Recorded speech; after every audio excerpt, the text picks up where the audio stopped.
All right, so let's get back into our review, which again, we're reviewing for that MAP test. We're getting ready.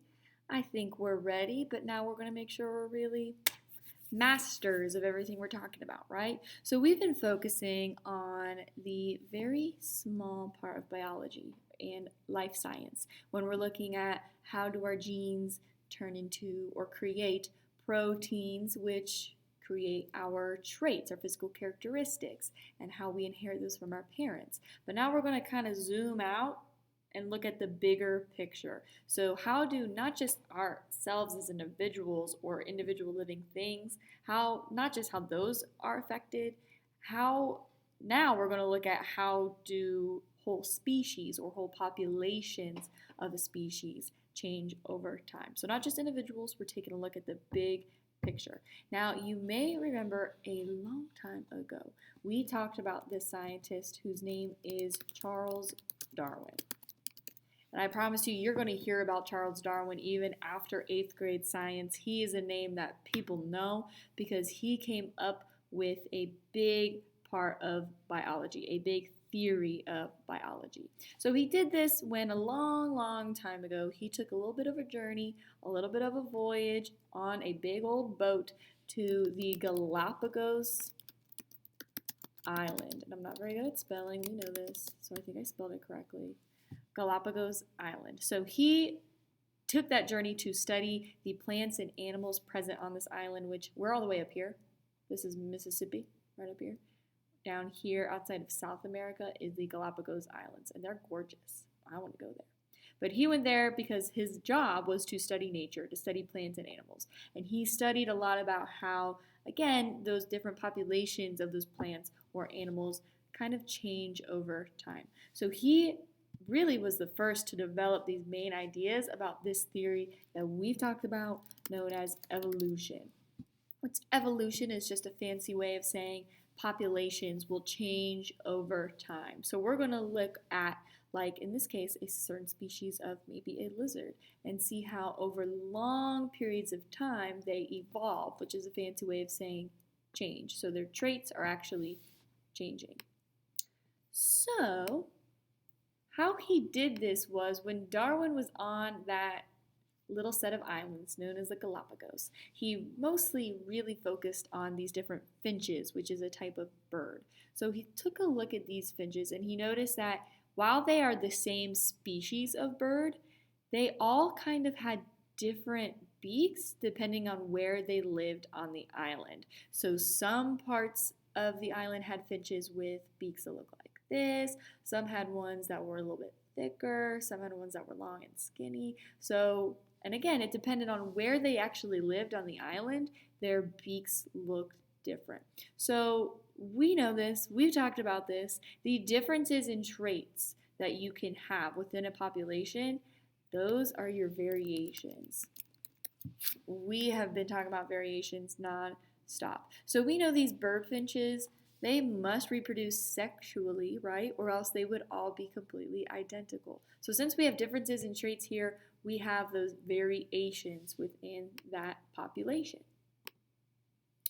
Now, like I said, the bird beak shapes tend to have a difference depending on where they lived. So wherever they lived on the island, these birds had different food available for them. So in some parts of the island, the birds only had a bunch of seeds from a certain plant or tree available to eat. In other parts of the islands, they only had cactus. I would not like to eat a cactus. That sounds painful. Some parts of the island, they only had worms to eat. Oh my gosh, terrifying. So Darwin kind of noticed these beak shapes seem to match perfectly with the type of food that they're trying to eat. For example, the birds who only had the big seeds available to eat, they had beaks that allowed them to easily crack open those seeds and munch them down and eat them. Where the birds who had to eat the insects, they had the ability, this is kind of freaky, to literally pick up like a stick and either poke at a tree to get the bugs outside of the tree or literally like pick up the insects and stab them and then eat them. Kind of gross. But the more important part about this is their beak shapes literally fit the type of food that was available to them. So he called this specific type of trait a trait that allows them to get food better, or any type of trait that allows an organism to survive, because you need to eat to survive, right? To survive and eventually reproduce, because if you're a bird and you manage to live, you're probably going to have more baby birds. This type of trait is what we call an adaptation.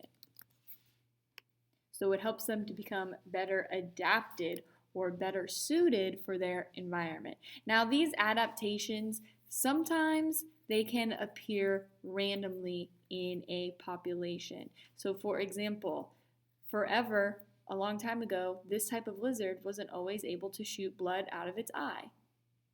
Kind of terrifying. But at one point in time, a mutation, which we remember is a change in a organism's genes that happens randomly. We can't predict an adaptation. We can't make a adaptation or a mutation just happen. They happen randomly.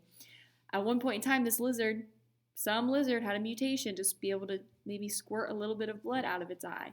And for some reason, that helped that lizard survive. Probably because whatever predator of that lizard came along and said, holy crap, I'm not eating that thing, it's freaky. So that lizard was able to survive and then eventually reproduce and pass down that trait to its little baby lizards, its little offspring.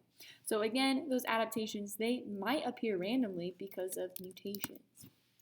Key word here is randomly. We cannot predict mutations for happening. They just kind of happen, right?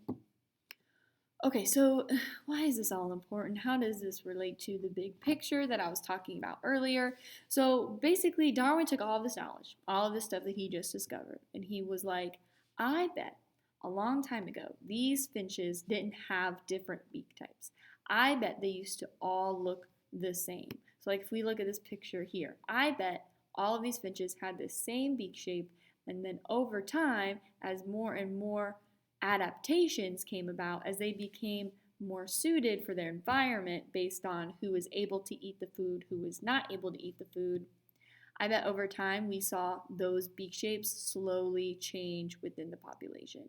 So what I mean by that is the birds who live in this area with the big seeds, they didn't always have that beak shape that was perfect for eating that seed, but the ones who were born with the beak shapes that might allow them to crack open that seed, they're the ones who probably survived and then reproduced and passed those traits down to their offspring. So over time, we saw the birds in that area have beak shapes that look more and more like this one. So over time, he's saying that that population of finches, it slowly changed or evolved. So there's that evolution popping back up. They slowly changed. So this whole process, as this bird with the good traits survives and reproduces, where the bird with the not so good traits probably dies out. Sorry to that bird. That is that process that we call natural selection. Okay, so natural selection. Nature is really just running its course. The ones that are having positive traits, which we call these advantageous traits, so they have an advantage over the birds with the not so good traits. They're the ones who tend to survive because they literally can survive. They can get their food, or they can outrun a predator or whatever. They're going to reproduce and pass down those traits to the offspring. So you can think of this example with the giraffe.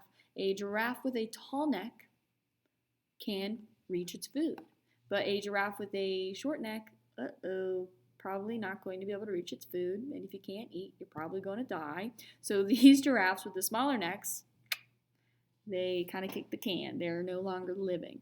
That's why you don't really see any giraffes with short necks, because only the long neck giraffes are reproducing. So this trait you don't even see in giraffes any longer, because over time they've evolved to look like this giraffe. Kind of cool. I think it's cool. So the last slide for you to fill out is the actual steps that natural selection happens in. Because if you don't have these 4 things, natural selection doesn't really occur. So first, you have to have reproduction. So if this type of in this case, bug. If this bug, for some reason, cannot reproduce and create more offspring, the natural selection doesn't happen. So we also need this to be sexual reproduction because we need to have genetic variation.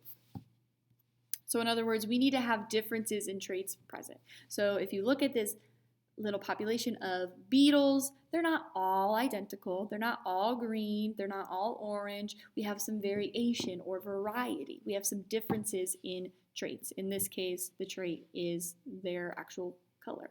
So the beetles can reproduce and they are not all identical. Now, this isn't all that's necessary for natural selection.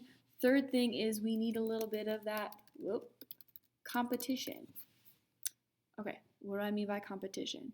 So clearly we need to be able to compete to survive. So in this specific scenario, not 100% of those beetles are going to live. So they need to compete for survival. Kind of morbid, but it's the truth.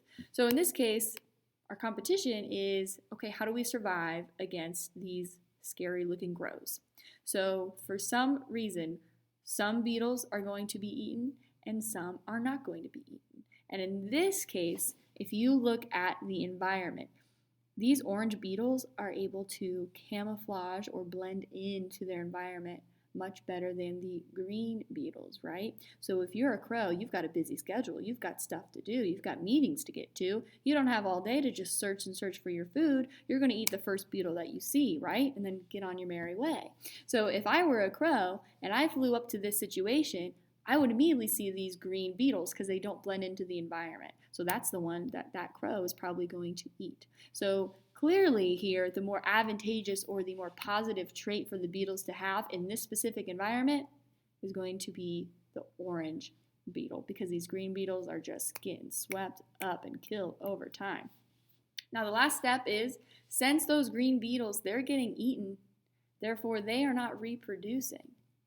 So nature is naturally selecting, get it? Naturally selecting the orange beetle to be the positive trait. So the last step is we have that selection. So as these orange beetles are selected to be superior, they're surviving, so they're growing old, they're creating little beetle families, they're going to have little beetle children, and they're going to pass down that trait onto their offspring. So more and more orange beetles are going to be present in this environment over time because those are the traits that are being passed down. So the orange color is what is naturally selected for.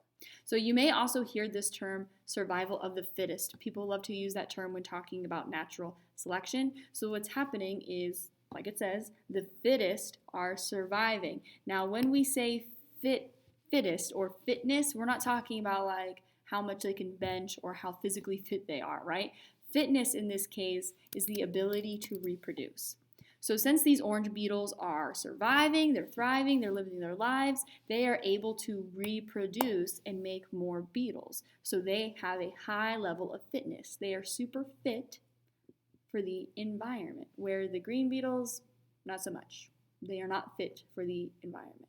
So that is exactly how natural selection happens. And of course, we don't see this change in traits just happen overnight. This is going to happen gradually after generation and generation and generation of beetles. Whew, not too bad. Here's your cheat sheet. This just shows different examples. Well, not too different. This example is pretty much the same, but it makes it a little bit more simple of how natural selection happens. They say, yum, green beetles, thank you very much. And then eventually you see generations and generations, the beetles change. Same thing over here with the snails. It shows, okay, first you need that variation, and then they're selected for, and you have those new generations.